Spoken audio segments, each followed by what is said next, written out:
پرانی الماری۔ شزب اپنی دادی کے گھر گیا ہوا تھا۔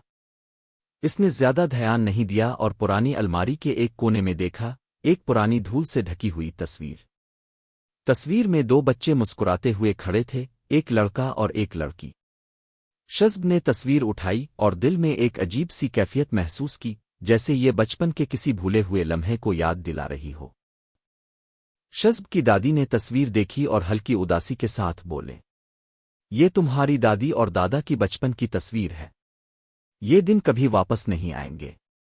شزب نے پوچھا، پھر یہ اتنی دھول میں کیوں ہے؟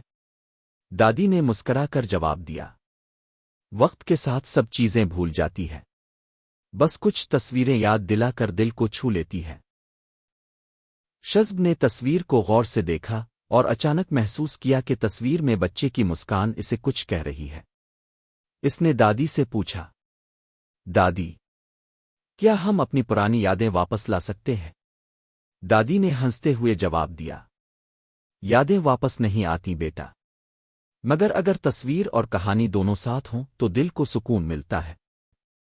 شزب نے تصویر کو غور سے دیکھا اور محسوس کیا کہ ہر چھوٹا لمحہ جو ہم بھول گئے وہ دل میں زندہ رہتا ہے۔ اس نے دادی سے کہا، میں اس تصویر کی کہانی سب کو سنانا چاہتا ہوں، تاکہ ہم اپنی یادوں کو نہ بھولیں۔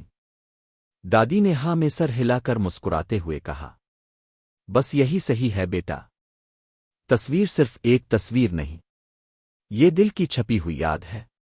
سبق: بھولی ہوئی تصویریں صرف پرانی چیزیں نہیں ہوتیں، یہ یادیں اور محبت کی کہانیاں بھی ہوتی ہیں جو ہمیشہ ہمارے ساتھ رہتی ہیں۔